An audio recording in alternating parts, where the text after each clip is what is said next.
Okay, so I have repaired the bumper to 100%. Well, I haven't repaired it. I've paid for it to get fixed.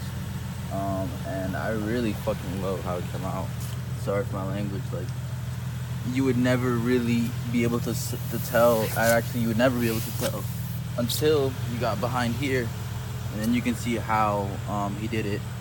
So it looks like some fiberglass or something like that. Honestly, I have no idea. All I know is he did an amazing job. It took about like 2 weeks because he does it part-time, fixing bodywork or whatever. But it came out really nice. Primer the whole bumper. So I'm gonna throw it on right now. And I have this Civic side seat from a couple years ago. My dad wants to throw it away, but I feel like I can make like a gaming seat out of it or something. So we're gonna keep that.